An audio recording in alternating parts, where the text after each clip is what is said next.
الحمد لله الذي لم يتخذ ولدا ولم يكن له شريك في الملك ولم يكن له ولي من الذل وكبره تكبيرا. الله أكبر كبيرا والحمد لله كثيرا سبحان الله بكرة وأصيلا. فأعوذ بالله السميع العليم من الشيطان الرجيم. بسم الله الرحمن الرحيم. ففروا إلى الله إني لكم منه نذير مبين. صدق الله العظيم. قابل احترام جناب حافظ سید محی الدین شاکر صاحب، ناظم حلقہ رفقا، محترم جناب ساجد صاحب سیکریٹری، IIYC کے ذمہ داران محترم عبداللہ حداد خان، جناب ناصر صاحب اور ہندوستانی نوجوانوں کی اس نمائندہ تنظیم کی دعوت پر ایک خاصی تعداد میں یہاں پر شریک شفیق بزرگوں، نوجوان دوستوں، ماں اور بہنوں، السلام علیکم ورحمۃ اللہ وبرکاتہ. تو راز کل فکا ہے اپنی آنکھوں پر عیا ہو جا، خودی کا رازداں ہو جا، خدا کا ترجمہ ہو جا، مسافر زندگی میں سیرت فولاد پیدا کر، شبستان محبت میں حریروں پر نیا ہو جا. سورہ زاریات کی آیت فَفِرُّوا إِلَى اللَّهِ، رش ٹورڈز اللہ، دوڑو اللہ کی طرف، لپکو اللہ کی طرف، رجوع کرو اللہ کی طرف، آؤ اللہ کے دین کی طرف، دوڑو اس کی شریعت کی طرف، دوڑو اس کے احکامات کی طرف، دوڑو اس مقصد زندگی کی طرف جو اقامت دین کی شکل میں تمہارے سامنے رکھا گیا ہے. یہ دراصل آج کے اس کنونشن کا مرکزی موضوع ہے. یہ اللہ تبارک و تعالیٰ کی طرف دوڑنا اور لپکنا کیوں ہے؟ یہ اللہ کے دین کو مضبوطی سے تھامنا کیوں ہے؟ یہ پیغمبروں کی دعوت پر لبیک کہنا کیوں ہے؟ اس لیے کہ اللہ تبارک و تعالیٰ ہی اس کائنات کا خالق ہے. خلق السماوات والارض بالحق وصورکم فاحسن صورکم والیہ المصیر. اسی نے آسمانوں اور زمینوں کو بنایا ہے اور تمہاری صورت گری کی ہے نہایت ہی بہترین انداز سے، اور تمہیں اسی کی طرف لوٹ کر جانا ہے. اللہ کی طرف دوڑنا کیوں ہے؟ اس لیے کہ یہ انسانوں کی پیدائش کا حقیقی مقصد ہے. وَمَا خَلَقْتُ الْجِنَّ وَالْإِنسَ إِلَّا لِيَعْبُدُونَ. اللہ کی طرف دوڑنا کیوں ہے؟ اس لیے کہ اللہ تبارک و تعالیٰ ہی کے جلوے ہیں، اس کی نشانیاں ہیں، اس کے سائنس اور سمبلز اور علامتیں ہیں جو اس پوری یونیورس کے اندر، اس پوری کائنات کے اندر پاتے ہیں. مَا تَرَىٰ فِي خَلْقِ الرَّحْمَٰنِ مِن تَفَاوُتٍ. کیا تم اللہ تبارک و تعالیٰ کی تخلیق میں، اس کے کریشن میں کوئی کمی، کوئی کمزوری پاتے ہو؟ فَارْجِعِ الْبَصَرَ هَلْ تَرَىٰ مِن فُطُورٍ. اپنی نگاہوں کو دوڑا کر پوری دنیا کو دیکھو. ثُمَّ ارْجِعِ الْبَصَرَ، بار بار اپنی نگاہوں کو اس دنیا کی طرف دوڑاؤ اور ان پر غور کرو. تمہیں اس بات کا احساس ہوگا کہ تم اس کائنات کی تخلیق کے اندر اور پھر اس کے اندر پائی جانے والی تنظیم کے اندر، اس کے اندر پائی جانے والی ہارمونی کے اندر کسی قسم کی کوئی کمی اور کوتاہی نہیں پاؤ گے. تم جب ان چیزوں پر غور کرو تو تمہارا دل اس بات کی گواہی دے گا کہ فَفِرُّوا إِلَى اللَّهِ، ہاں مجھے اللہ کی طرف دوڑنا ہے. اور تمہارا دل گواہی دے گا رَبَّنَا مَا خَلَقْتَ هَذَا بَاطِلًا سُبْحَانَكَ فَقِنَا عَذَابَ النَّارِ. کہ اے میرے رب، تو نے اس عظیم الشان کائنات کو عبث اور بلا وجہ اور یوزلیس نہیں بنایا ہے. تو پاک ہے اس بات سے کہ کوئی عبث کام کرے. اللہ کی طرف دوڑنا کیوں ہے؟ اس لیے کہ ایک دن وہ آنے والا ہے جبکہ پوری بنی نوع انسانیت، ہیومینٹی ایٹ لارج، اللہ تبارک و تعالیٰ کے دربار کی طرف دوڑتی ہی جائے گی اور اپنے پورے اعمال کے حساب دہی کے لیے اس کے دربار میں ان کو کھڑایا جائے گا. وَأَشْرَقَتِ الْأَرْضُ بِنُورِ رَبِّهَا. زمین اللہ تبارک و تعالیٰ کے نور سے منور کر دی جائے گی. وَوُضِعَ الْكِتَابُ، نام اعمال سامنے سامنے رکھ دیے جائیں گے. وجیء بالنبیین، پیغمبروں کو حاضر کر دیا جائے گا. والشہداء، گواہوں کو لا کر کھڑا کر دیا جائے گا. اور پھر اس کے بعد وقضی بینہم بالحق، انصاف کے مطابق، عدل کے مطابق، جسٹس اور جوڈیشری کے تمام اصولوں کو بالکل ٹھیک ٹھیک ناپ اور تول کے ساتھ تمہارے سامنے حق کا فیصلہ کیا جائے گا. ہاں، ایک دن اپنے رب کے سامنے ٹھہر کر اپنی پوری زندگی کا حساب دینا ہے. اسی لیے وہ لوگ جو دنیا میں اللہ کی طرف دوڑیں گے، وَفِرُّوا إِلَى اللَّهِ کے اس نعرے پر، اس سلوگن پر، اس دعوت پر لبیک کہیں گے، وہ ضرور اس عظیم الشان دوڑ میں بھی کامیاب ہوں گے جو جنت کی طرف جانے والی دوڑ ہے. سامعین محترم، قیامت میں ایبسولوٹ گورننس اور مکمل حکومت اللہ تبارک و تعالیٰ کی ہوگی.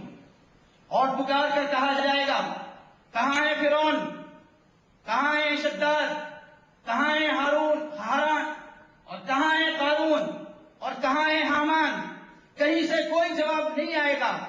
اور پھر پکار کر کہا جائے گا، لمن الملک اليوم، کس کی بادشاہی ہے آج؟ سناٹا ہے ہر طرف.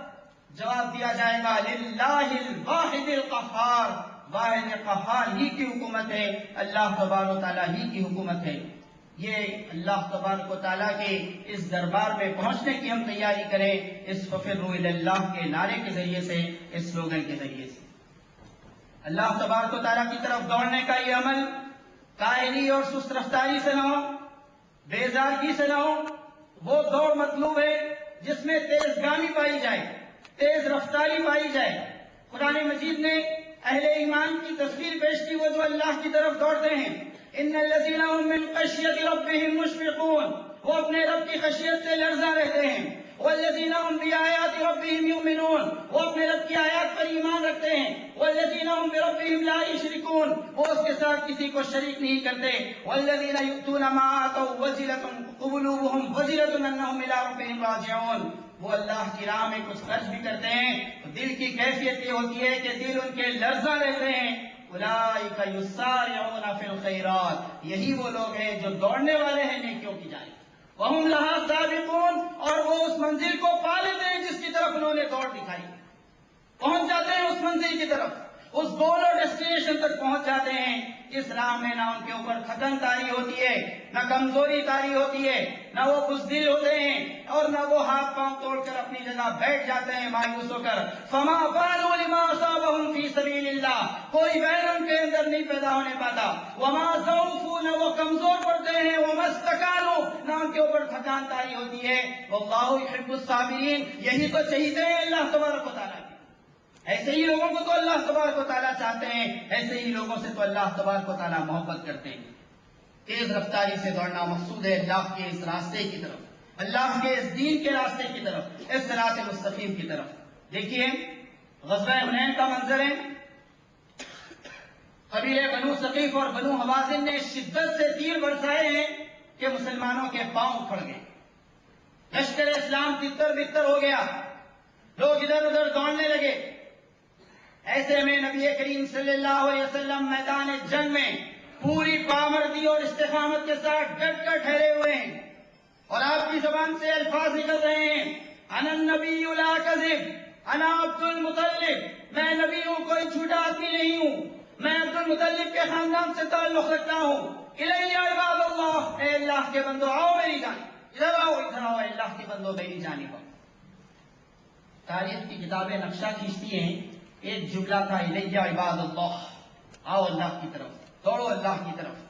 نبی کریم صلی اللہ علیہ وسلم کی یہ صدا لوگوں کے کان میں پہنچی. وہ جو میدان چھوڑ کر ہٹ رہے تھے، وہ جن کے قدم اکھڑ رہے تھے، اس ایک جملے نے ان کے اندر ایسی یسارعون فی الخیرات کی کیفیت طاری کی. ایسے ففروا الی اللہ کا منظر میدان حنین نے دیکھا کہ لوگ دوڑ دوڑ کر نبی کریم صلی اللہ علیہ وسلم کی خدمت میں حاضر ہونے لگے. سیرت ابن حشام میں الفاظ ملتے ہیں کہ جس صحابی کے اونٹ نے پلٹنے میں دیر کی، ڈائریکشن بدلنے میں دیر کی نبی کریم صلی اللہ علیہ وسلم کی جانب، انہوں نے اس اونٹ کی بھی پرواہ نہیں کی اور اونٹ سے کود کر نبی کریم صلی اللہ علیہ وسلم کی خدمت میں حاضر. ففروا الی اللہ، دوڑو اللہ کی طرف. یہ دیکھیے 6 ہجری کا واقعہ ہے، صلح حدیبیہ کا موقع ہے. حضرت عثمان بن عفان رضی اللہ تعالیٰ کو مکے کے لوگوں سے بات چیت کرنے، نیگوشیٹ کرنے کے لیے بھیجا گیا. ایسے میں غلط خبر پھیل گئی کہ حضرت عثمان کو شہید کر دیا گیا۔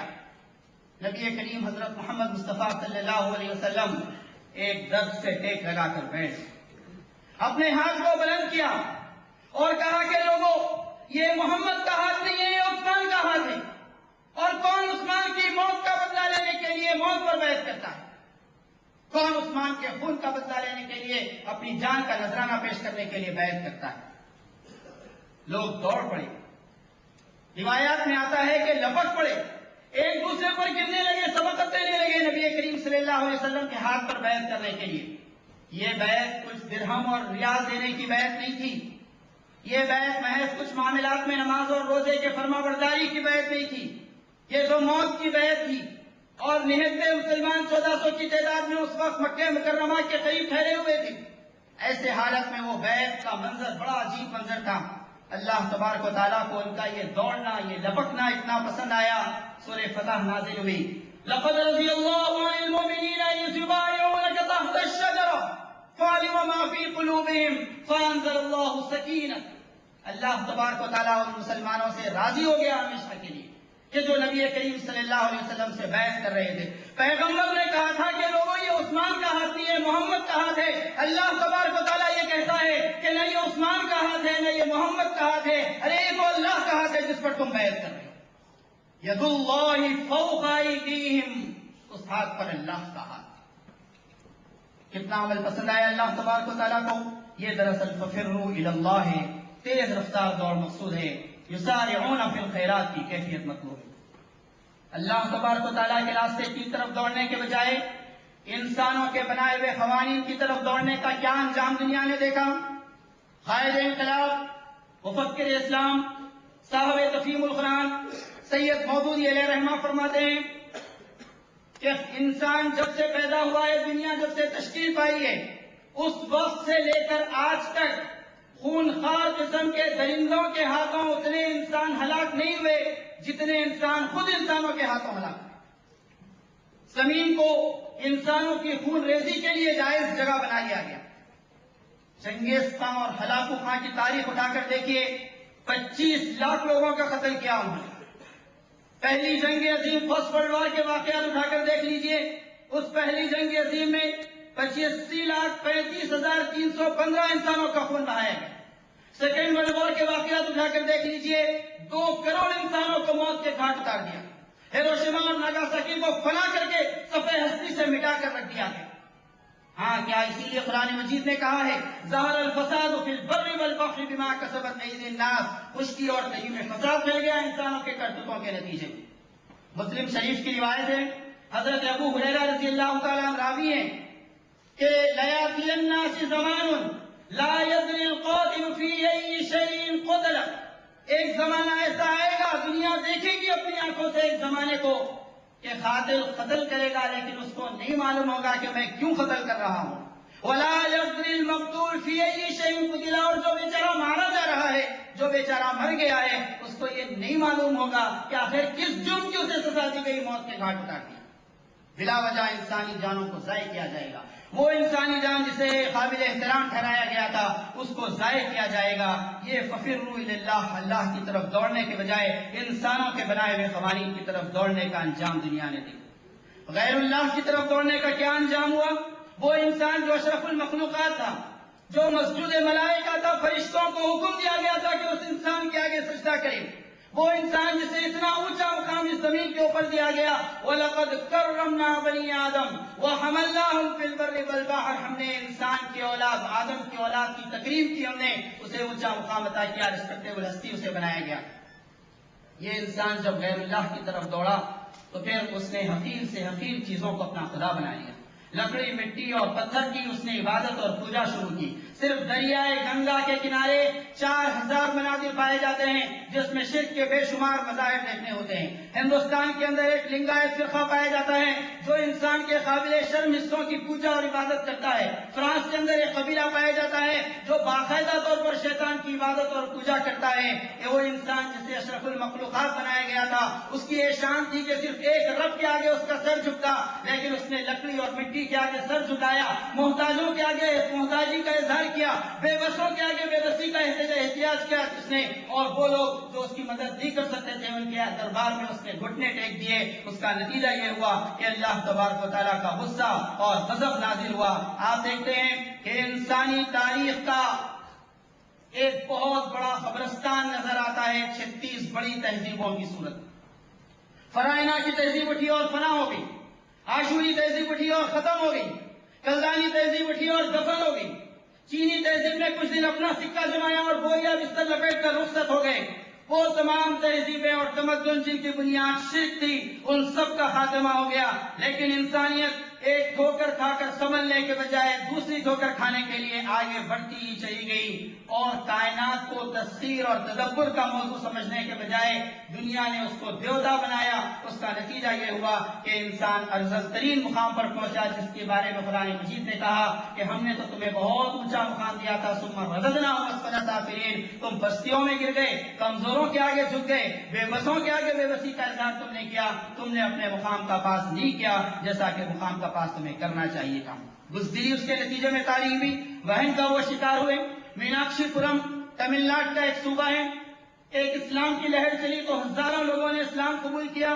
ہندوستان بھر کی مختلف تنظیموں نے وہاں پر آ کر لوگوں کو ڈرایا اور دھمکایا۔ ایک ابھی اسلام قبول کرنے والے نوجوان سے پوچھا گیا کہ تم اسلام قبول کرتے ہو، لوگ تمہیں ڈرا رہے ہیں اور دھمکا رہے ہیں، کیا تمہیں کچھ خوف نہیں محسوس ہوتا؟ ایک جملے میں اس نے جواب دیا، ہزاروں اہل ایمان کے ایمان پر بھاری یہ جملہ۔ ابھی اسلام قبول کرنے والے اس نو مسلم نوجوان نے جواب دیا، ایک دور وہ تھا جب ہزاروں کے آگے جھکتے تھے اور ہزاروں سے ڈرتے تھے، آج کا ایک دور ہے خدا کے آگے جھکتے ہیں، کسی کا خوف دل میں باقی نہیں۔ فَفِرُّوا إِلَى اللَّهِ، ہاں اس خدا کی طرف تمہیں دوڑنا ہے جو تمہارے دلوں سے خوف کو، بین کو، بزدلی کو، یہ ساری چیزوں کو نکالتا ہے۔ دنیا کا سب سے بہادر اور شجاع تمہیں انسان بناتا ہے۔ تم اس یقین سے دنیا میں آگے بڑھتے ہو کہ بھلا وہ مومن کیسے کمزور ہوتا ہے جس کے کچھ پر خدا واحد و بزرگ کی طاقت کام کرتی ہے۔ فَفِرُّوا إِلَى اللَّهِ، تمہیں اللہ کی طرف دوڑنا ہے۔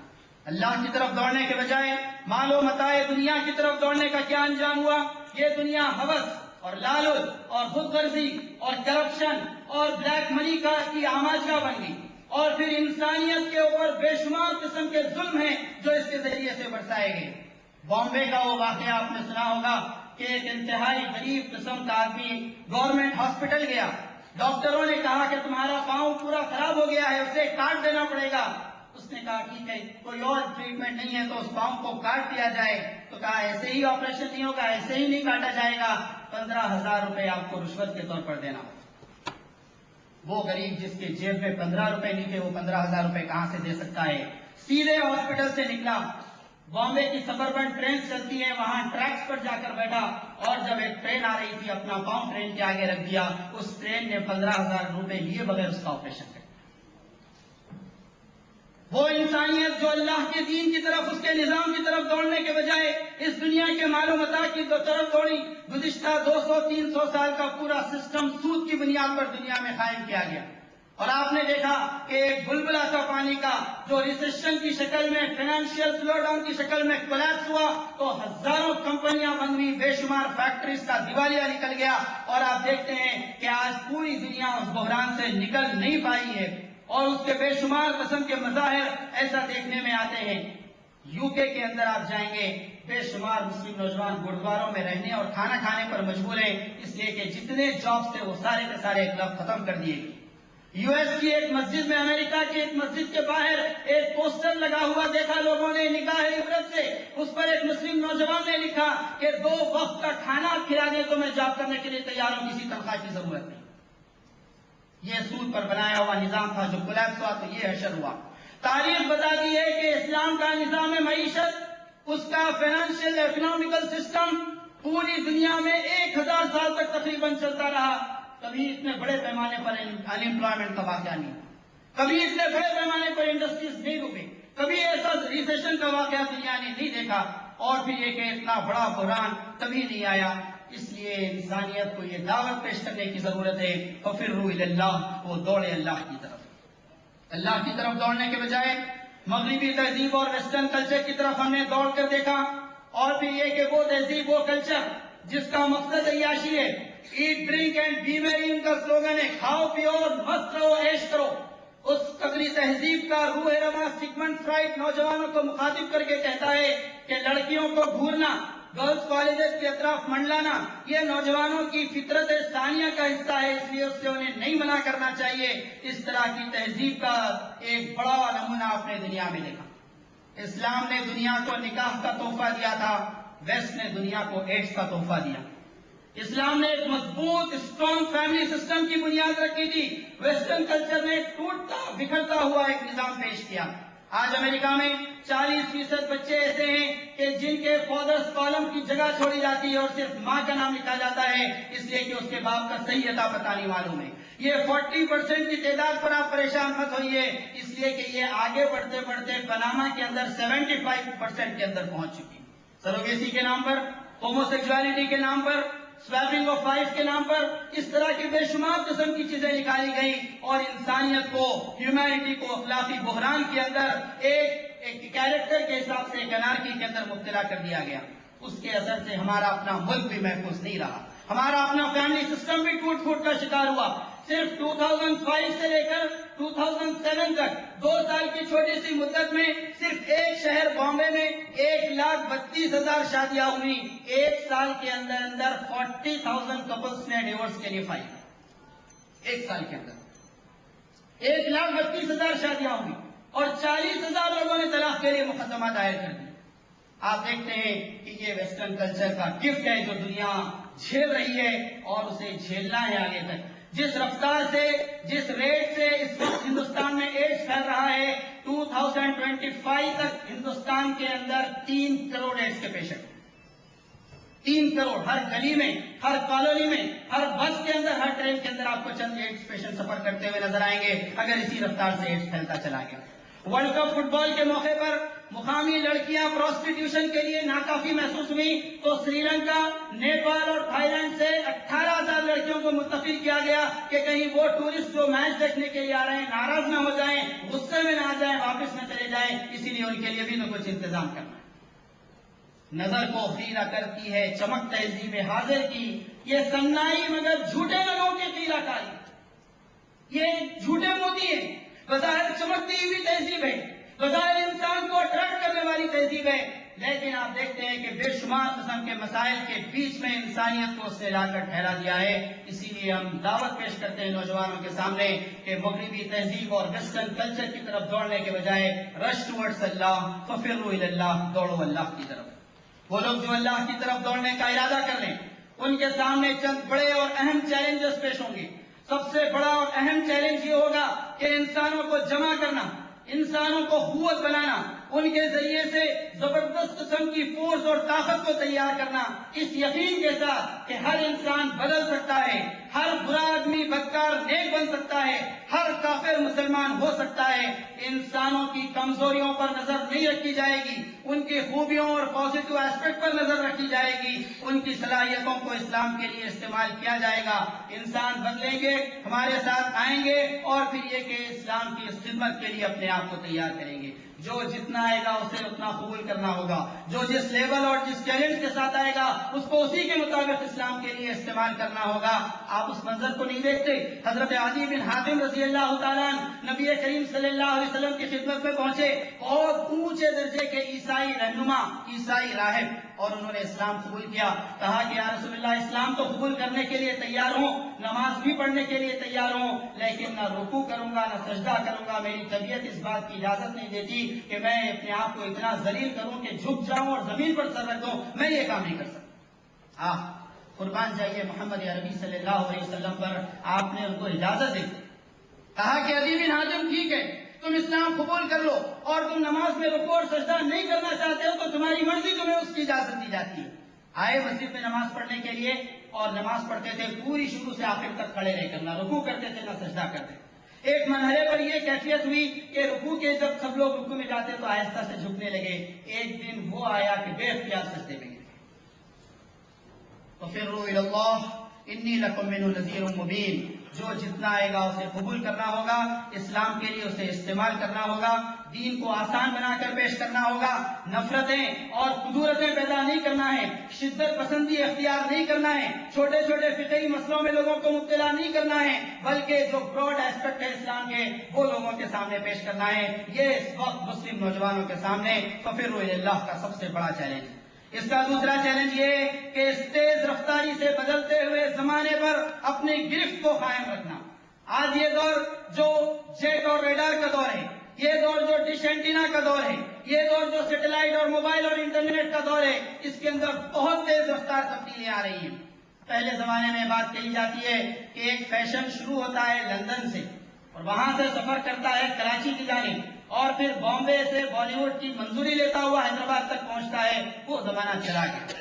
اب ہر منٹ میں فیشن بدلتا ہے، تیز رفتاری کے ساتھ ٹیکنالوجی میں تبدیلی آتی ہے، فکر اور اخلاق اور وے آف تھنکنگ اور تھاٹ پروسیس کے اندر تبدیلی آتی ہے۔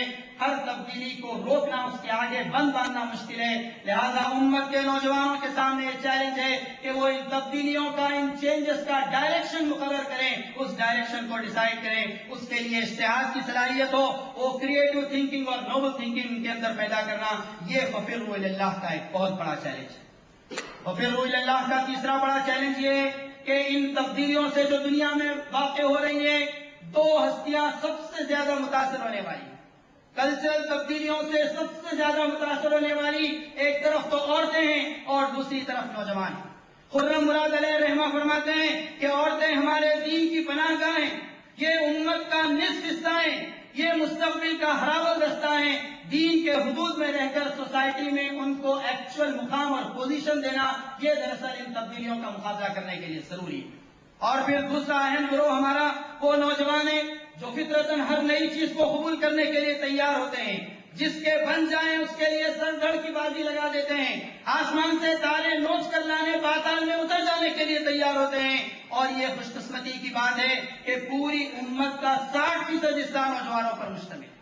ان نوجوانوں کو ساتھ لینا، ان کے اندر ڈائنامزم پیدا کرنا اور اللہ کے اس راستے کی طرف ان لوگوں کی صلاحیتوں کو استعمال کرنا، یہ ایک نہایت ہی بڑا چیلنج ہے۔ پھر اس کے بعد آپ دیکھتے ہیں اس راستے کا ایک بڑا چوتھا چیلنج ہمارے سامنے آتا ہے۔ 1400 سال میں یہ تیسرا حیرتناک واقعہ ہے جو دنیا نے دیکھا ہے اور اپنی آنکھوں سے دیکھ رہی ہے۔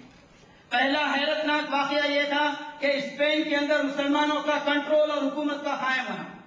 دوسرا حیرتناک واقعہ تھا کہ ایک یورپین ملک کے اندر، ترکی کے اندر اسلامی خلافت کا قائم ہونا اور عثمانیوں کی حکومت پورے شان اور ترفر کے ساتھ اسلامی تہذیب اور کلچر کا وہاں پر ایگزسٹنس اور اسٹیبلشمنٹ، یہ بڑا حیرتناک واقعہ تھا۔ دنیا نے بڑی حیرت سے دیکھا تھا۔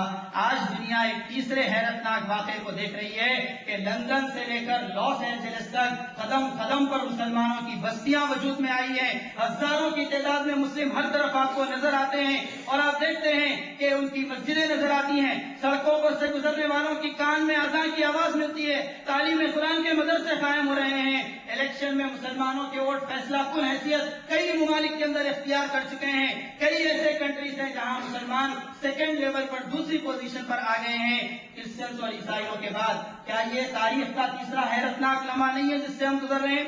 اس مرحلے سے بھرپور فائدہ اٹھانا، یہ تاریخ کا ہمیں سبق ملتا ہے۔ آپ ذرا سا پیچھے کی طرف جائیے، تاتاریوں کے حملے کو یاد کیجئے۔ ایران پر جب انہوں نے حملہ کیا، ایران کے مسلمانوں نے طے کر لیا کہ ہم اس حملے کا مقابلہ نہیں کر سکتے، لہذا ہم کوئی جنگ نہیں کریں گے، کوئی مقابلہ نہیں کریں گے، بلکہ انہیں دعوت دیں گے کہ آئیں اور ہمارے ملک پر حکومت کر لیں۔ تاتاری قوم آئی، ایران پر انہوں نے پوری شان کے ساتھ حکومت کی۔ اس وقت کے مسلمانوں نے تبلیغ دین کا کوئی کام نہیں کیا، قولی تبلیغ انہوں نے نہیں پیش کی، کوئی لٹریچر انہوں نے تقسیم نہیں کیا، لیکن یہ تاتاری قوم مسلمانوں کی بستیوں میں سے چلتی پھرتی تھی، ان کے اخلاق اور کردار، ان کے کیریکٹر اور ان کے ایتھکس کا انہوں نے مطالعہ کیا۔ ایک ایک کر کے لوگ اسلام قبول کرنے لگے اور ایران کی تاریخ میں وہ مبارک لمحہ آیا کہ بادشاہ وقت، تاتاری بادشاہ، وہ جو چنگیز خان اور ہلاکو خان کے خاندان سے تعلق رکھتے تھے، اس بادشاہ نے اپنے وزیر اعظم کو بلایا اور کہا کہ بس صبح ہونے کی دیر ہے، میں ایک اعلان کرنے والا ہوں۔ وزیر اعظم نے، پرائم منسٹر نے پوچھا کہ کیا اعلان آپ کرنے والے ہیں؟ اس نے کہا صبح میں اعلان کرنے والا ہوں کہ میں نے اسلام قبول کر لیا ہے۔ وزیر اعظم حیرت سے دیکھتا رہا اس کو بادشاہ کی اس بات پر یقین نہیں آیا، لیکن صبح ہوئی، بادشاہ نے بڑی تعداد میں لوگوں کو جمع کیا، اعلان کیا کہ ہم اس اسلام کو قبول کرتے ہیں جن کے ماننے والوں کی 17,000 مسجدوں کو ہم شہید کرتے ہوئے یہاں تک پہنچے۔ ایک دن کے اندر 75,000 لوگوں نے اسلام کیا۔ خانہ کعبہ کو پاسباں مل گئے، اسلام کی حفاظت کرنے والے بھی۔ تو نہ مٹ جائے گا ایران کے مٹ جانے سے، نشے میں کو تعلق نہیں پیمانے سے، ہے یا یورش تاتار کے افسانے سے، پاسباں مل گئے کعبے کو صنم کھانے سے۔ کشتی حق کا زمانے میں سہارا تو ہے، عصر نو رات ہے، دھندلا تو ستارہ تو۔ تو گزشتہ 1400 سالوں کی اسلامی تاریخ کے اندر یہ نہایت ہی حیرتناک واقعہ ہے کہ لندن کے اندر اور امریکہ کے اندر اور فرانس کے اندر دنیا کے قریب ہر ملک میں مسلمانوں کی بستیاں بڑی تعداد میں وجود میں آئی ہیں۔ یہ غیر مسلموں کے ساتھ اٹھتے بیٹھتے اور کام کرتے ہیں، ان کے ساتھ جاب اور ایجوکیشن میں ہیں۔ اگر یہ اسلام کا نمونہ پیش کریں یا اسلام کی دعوت ڈیٹیکٹر سے پیش کریں، وہ تاریخ پھر دہرائی جا سکتی ہے کہ پاسباں مل گئے کعبے کو صنم کھانے سے۔ نبی کریم حضرت سیدنا محمد مصطفیٰ صلی اللہ علیہ وسلم کی شان یہ ہے کہ اللہ کے رسول صلی اللہ علیہ وسلم نے ففروا الی اللہ، یعنی اللہ کی طرف دوڑنے والوں کا ایک نہایت ہی شاندار قسم کا گروہ تیار کیا۔ یہ دیکھیے قحافہ کے بیٹے ابو بکر ہیں، محض ایک تعلیم یافتہ پڑھے لکھے آدمی کی حیثیت سے ان کی شناخت ہے، اس سے زیادہ ان کی آئیڈینٹی نہیں ہے، لیکن جب اس راستے کی طرف آئے، دوڑتے ہوئے آئے، غیر معمولی صلاحیتیں ان کے اندر پیدا ہوئی، اسلامی خلافت کا شاندار کام انہوں نے انجام دیا، یہاں تک کہ ایک مرحلہ آیا نبی کریم صلی اللہ علیہ وسلم نے ان کے بارے میں بات ارشاد فرمائی، پوری امت کا ایمان ایک پلڑے میں رکھ دیا جائے اور ابو بکر کا ایمان ایک پلڑے میں رکھ دیا جائے تو ابو بکر کا ایمان بھاری ہو جائے۔ یہ دیکھیے خطاب کے بیٹے عمر ہیں، چراگاہوں میں جانوروں کو چراتے ہیں، کنٹرول کرنا نہیں آتا جانوروں کو تو ان کے والد خطاب کوڑا لے کر مارتے ہیں، نشے میں دھت رہتے ہیں، زیادہ شجاعت دیتے ہیں، تلوار بازی کرتے ہیں، نیزہ بازی کرتے ہیں۔ یہ اسلام کی شمع دل کے اندر روشن ہوئی تو ہندوستان سے 4 گنا زیادہ، 4 ٹائم زیادہ زمین کے اوپر 10 سال سے زیادہ بہترین انداز سے انہوں نے خلافت چلائی۔ گاندھی جی کو حضرت عمر کے نظام خلافت کا مطالعہ اور اسٹڈی کرنے کے بعد یہ کہنے پر مجبور ہونا پڑا کہ اگر ہندوستان میں خلافت عمر قائم کیا جائے تو سارے مسائل کا حل ہو جائے۔ آپ دیکھیں نبی کریم صلی اللہ علیہ وسلم ان کی شان میں ارشاد فرماتے ہیں، لوگوں میرے بعد اگر کوئی نبی ہوتے تو عمر۔ یہ دیکھیے ابو طالب کے بیٹے علی ہیں، 9 سال کی عمر ہے، نبی کریم صلی اللہ علیہ وسلم سے فرما رہے ہیں کہ یا رسول اللہ میری ٹانگیں پتلی ہیں، نہایت ہی کمزور ہوں، آنسو میں چشم میں آنکھیں آئی ہوئی ہیں، لیکن اسلام کی اس خدمت میں آپ کا ساتھ دوں گا۔ ابو جہل ہنسنے لگا، ابو لہب مذاق اڑانے لگا، اور پھر یہ کہ عتبہ اور شیبہ ٹھی ٹھاٹا کرنے لگے کہ یہ کیا بات ہے جو پیش کر رہے ہیں علی، اچھا یہ ہے اسلام کے داعی اور یہ ہے ان کی مدد کرنے والے۔ لیکن دنیا نے دیکھا کہ 9 سال کا معصوم سا کم عمر بچہ اس عزم اور ہمت کے ساتھ آگے بڑھا کے فاتح حیدر کہلائے، حیدر کرار کہلائے، اور پھر آپ دیکھتے ہیں کہ غیر معمولی انداز سے انہوں نے خلافت قائم کی۔ یہ دیکھیے عمر بن العاص رضی اللہ تعالیٰ نے ایک معمولی سپاہی کی حیثیت رکھتے ہیں، لیکن فرعون کی زمین مصر سے رومیوں کو نکال باہر کرتے ہیں، اسلام کا علم وہاں پر لہراتے ہیں۔ یہ دیکھیے حضرت ابو عبیدہ بن الجراح رضی اللہ تعالیٰ نے سرزمین ابراہیمی یعنی عراق، ایران اور شام کو ظالموں کے قبضے سے آزاد کرتے ہیں، ہمیشہ کے لیے وہاں پر اسلام کا پرچم بلند کرتے ہیں۔ یہ دیکھیے خالد بن ولید ہیں، محض ایک داد شجاعت دینے والے کی حیثیت سے مانے جاتے ہیں، لیکن ففروا الی اللہ کے نعرے نے ان کو اپنی طرف اٹریکٹ کیا تو ان کا کیا مقام بنا، سیف من سیوف اللہ کہا نبی کریم صلی اللہ علیہ وسلم نے، اللہ کی تلواروں میں سے ایک تلوار کو تمہیں دیکھنا ہے تو خالد بن ولید کو دیکھو۔ یہ ففروا الی اللہ کی صدا زید بن حارثہ کے کان میں پڑی جو ایک غلام کی حیثیت رکھتے ہیں، قدموں میں رکھا جاتا ہے، ٹھوکریں ماری جاتی ہیں، یہ غلام، یہ خاندانی غلام جب اسلام کے اندر داخل ہوئے تو ایک ایسے لشکر کی کمانڈرشپ انہیں دی گئی جس میں سپاہی کی حیثیت سے ابو بکر اور عمر رضی اللہ تعالیٰ عنہ شامل۔ یہ دیکھیے خدیجہ الکبریٰ رضی اللہ تعالیٰ عنہ ہیں، مکہ مکرمہ کی لکھپتی اور کروڑ پتی خاتون کی حیثیت سے جانے والی، یہ ففروا الی اللہ کے نعرے نے ان کو ایسی غیر معمولی انداز سے ان کی تربیت کی، شعب ابی طالب نے 3 سال تک نبی کریم صلی اللہ علیہ وسلم کے ساتھ خیر میں نہیں، بھوک اور فاقے پہ مجبور ہونا پڑا، زبان سے اف تک نہیں کہا، کبھی یہ بات لوگوں کو یاد نہیں دلائی کہ میں ایک لکھ پتی اور کروڑ پتی خاندان سے تعلق رکھتی ہوں۔ یہ ففروا الی اللہ کی کیفیت تھی۔ بلال حبشی کے اندر ایسی کیفیت پیدا ہوئی، ریت پر گھسیٹا جا رہا ہے لیکن زبان سے احدن احدن کے الفاظ نکل رہے ہیں۔ یہ حضرت خباب بن الارت ہے، انگاروں پر لٹایا گیا ہے، جسم کی چربی پگھل پگھل کر انگار بجھ گئی لیکن ایمان کی چنگاری بجھ نہ سکی جو دل کے اندر پائی جاتی۔ یہ اسلام کے لیے غیر معمولی انداز سے قربانیاں پیش کرنے والا ایک گروہ تھا۔ ففروا الی اللہ، اللہ کی طرف دوڑنے والا گروہ نبی کریم حضرت محمد مصطفیٰ صلی اللہ علیہ وسلم نے تیار کیا۔ بات دراصل یہ ہے کہ اللہ کے رسول صلی اللہ علیہ وسلم نے نبوت کی کنجی، دا کی آف پروفیٹ ہوڈ، یہ فطرت انسانی کے قفل پر، اور وہ قفل کھل گیا، اس کے اندر سے وہ خزانے، وہ عجائبات، وہ کمالات، وہ صلاحیتیں، وہ ٹیلنٹ، وہ عزم اور وہ ہمت نکلا اس فطرت انسانی کے اندر سے کہ جس نے پوری دنیا کو اپنی لپیٹ میں لیا، اور 23 سال کی چھوٹی سی مدت میں وہ اسلام کی دعوت جو مکہ مکرمہ سے گونجی تھی پورے سرزمین عرب کے اوپر پھیلتی چلی گئی۔ آپ دیکھتے ہیں کہ یہ نبوت کی کنجی اس وقت ہمارے سامنے موجود ہے۔ اس امت مسلمہ کے نوجوانوں کی فطرت کی کنجی اس وقت، نبوت کی کنجی ان کے سامنے موجود ہے۔ ان کی فطرت کا قفل کب کھلے گا؟ کب وہ جاگیں گے؟ کب وہ بیدار ہوں گے؟ یہ سوتا ہوا شعر کب ہوش میں آئے گا؟ وہ نوجوان جن کے بارے میں اقبال نے کہا، دی اذانیں کبھی یورپ کے کلیساؤں میں، کبھی افریقہ کے تپتے ہوئے صحراؤں میں، شان آنکھوں میں نجشتی تھی جہاداروں کی، کلمہ پڑھتے تھے ہم چھاؤں میں تلواروں کی، مغرب کی وادیوں میں گونجی ہزا ہماری، تھمتا نہ تھا کسی سے سیر رواں ہمارا۔ امت کے سوئے ہوئے نوجوان کو نبوت محمدی کی اس کنجی سے اس کے فطرت کے قفل کو کھولنا ہے اور اس کے اندر کی صلاحیتوں کو اسلام کے لیے استعمال کرنا ہے۔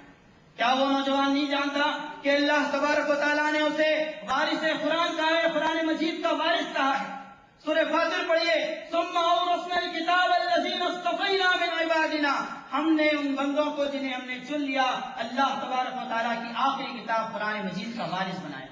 کیا امت کا یہ نوجوان نہیں جانتا کہ اسے خیر امت، دنیا میں پائی جانے والی ساری امتوں میں سب سے بہترین امت کا لقب دیا گیا، کنتم خیر امت اخرجت للناس تأمرون بالمعروف وتنہون عن المنکر؟ کیا امت کا یہ نوجوان نہیں جانتا کہ اسے اس دنیا پر گواہ بنا کر پیش کیا گیا ہے، وَكَذَلِكَ جَعَلْنَاكُمْ أُمَّةً وَسَطًا لِتَكُونُوا شُهَدَاءَ عَلَى النَّاسِ؟ اس منظر کو یاد کیجئے، حضرت عبداللہ بن مسعود رضی اللہ تعالیٰ عنہ نبی کریم صلی اللہ علیہ وسلم کی خدمت میں تشریف فرمائے۔ اللہ کے رسول صلی اللہ علیہ وسلم نے فرمایا، اے ابن مسعود، قرآن مجید کے کچھ آیتیں پڑھ کر سناؤ۔ انہوں نے کہا، یا رسول اللہ، میرے ماں باپ آپ پر قربان، قرآن مجید تو آپ پر نازل ہوا ہے اور آپ مجھ سے کہہ رہے ہیں کہ میں قرآن مجید پڑھ کر سناؤں؟ کہا کہ ابن مسعود، میرا دل چاہتا ہے کہ کسی اور سے قرآن مجید کی تلاوت سنوں۔ انہوں نے قرآن مجید کی آیت سورہ نساء سے پڑھنی شروع کی، اور جب اس آیت پر پہنچے، فَكَيْفَ إِذَا جِئْنَا مِنْ كُلِّ أُمَّةٍ بِشَهِيدٍ وَجِئْنَا بِكَ عَلَىٰ هَٰؤُلَاءِ شَهِيدًا، اے محمد صلی اللہ علیہ وسلم، اس وقت تمہارا کیا حال ہوگا جب ہم ہر امت پر ایک گواہ کو ٹھہرائیں گے اور اس پوری امت پر آپ کو گواہ بنا کر پیش کر دیا جائے گا۔ ابن مسعود رضی اللہ تعالیٰ نے آہیں اور کراہیں سنی تو نگاہ اٹھا کر نبی کریم صلی اللہ علیہ وسلم کو دیکھا، آنسوؤں سے داڑھی مبارک تر ہو چکی ہے۔ کیا حال ہوگا اس وقت جب کہ اس امت پر گواہ بنا کر ٹھہرایا جائے؟ ہندوستان کے 80 کروڑ عوام کے سامنے جو اسلام کو نہیں جانتے، اس امت کی جو 15-20 کروڑ کی تعداد ہے، کیا اسے گواہ بنا کر نہیں پیش کیا جائے گا؟ فَكَذَلِكَ جَعَلْنَاكُمْ أُمَّةً وَسَطًا لِتَكُونُوا شُهَدَاءَ عَلَى النَّاسِ، ارے تمہیں تو گواہ بنایا گیا تھا انسانوں پر، تم تو اسلام کی علمبردار ہو، تمہیں تو اسلام کی گواہی اپنے قول اور عمل کے ذریعے سے پیش کرنا ہے۔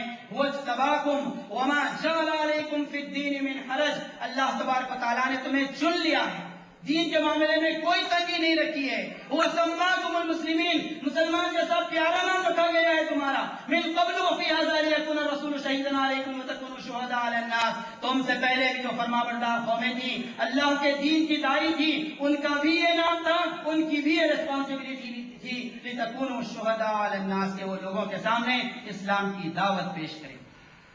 آخری بات جو اس موقع پر میں آپ کے سامنے رکھتا ہوں، گزشتہ 1400 سالوں میں بے شمار امتیں برپا ہوئی، بے شمار قومیں اٹھی، اور وہ قومیں آئیں اور اسلام کی حفاظت کا کام انہوں نے کیا، وہ قومیں آئیں انہوں نے شریعت کی حفاظت کا کام کیا، اور بلغوا عنی ولو آیہ پر عمل کیا۔ نبی کریم صلی اللہ علیہ وسلم نے فرمایا تھا ایک آیت ہی کیوں نہ ہو، تم فارورڈ کر سکتے ہو، آگے بڑھا سکتے ہو، لوگوں تک پہنچا سکتے ہو تو پہنچا دو۔ بے شمار امتیں برپا ہوئی اور انہوں نے اس اسلام کی حفاظت، اس کی تبلیغ اور اس کی دعوت کا حق ادا کیا۔ آج کی اس تاریخ میں میری اور آپ کی باری آئی، اب ہمارا ٹرن ہے۔ اب دیکھنا یہ ہے کہ ہم اس ذمہ داری کو کس انداز سے ادا کرنے کے لیے تیار ہوتے ہیں۔ اگر اس ذمہ داری کو ادا کرنے کے لیے تیار نہ ہو تو کیا ہوگا؟ اللہ تبارک و تعالیٰ اپنے دین کی اس اشاعت کے لیے، اسلام کی اس دعوت اور پروپیگیشن کے لیے ہمارا محتاج نہیں ہے۔ سورہ فاطر اٹھا کر پڑھیے، ان یشاء یذھبکم ویأتی بخلق جدید وما ذلک علی اللہ بعزیز۔ اگر تم اسلام کی اس خدمت کا کام نہیں کرو گے تو اللہ تبارک و تعالیٰ کو کوئی پرواہ نہیں، وہ کسی اور قوم کو اٹھائے گا، تمہارا خاتمہ کر دیا جائے گا۔ سورہ مائدہ پڑھیے، من یرتد منکم عن دینہ فسوف یأتی اللہ بقوم یحبهم ویحبونہ۔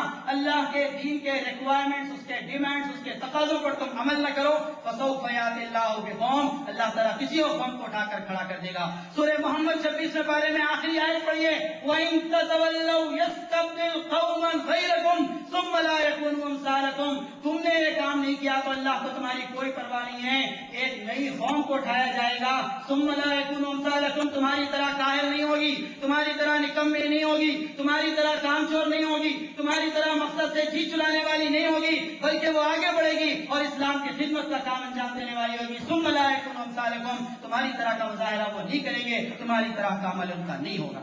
تو تین مقامات پر سورہ فاطر میں اور سورہ مائدہ میں اور سورہ محمد میں صاف اور واضح انداز سے وارننگ دی گئی کہ ہاں تمہارا ٹرن ضرور آیا ہے، تم خیر امت اور وارث قرآن ضرور ہو، لیکن اگر اس کام کے لیے تم آمادہ نہ ہو، اسلام کو سینے سے لگانے کے لیے تیار نہ ہو، اپنے کیریکٹر اور اپنے عمل کے ذریعے سے ریپرزینٹیٹیو آف اسلام بننے کے لیے تیار نہ ہو، مملکت ہندوستان کی 80 کروڑ عوام کے سامنے جو شاندار موقع دعوت اسلامی کا ملا ہے، عرب ممالک سے زیادہ چانس تمہیں اسلام کی دعوت کا ملا ہے، اگر تم نے یہ کام انجام نہیں دیا تو پھر اللہ تبارک و تعالیٰ کسی اور قوم کو برپا کرے گا، ہم سے بہتر وہ قوم اسلام کی خدمت انجام دے گی۔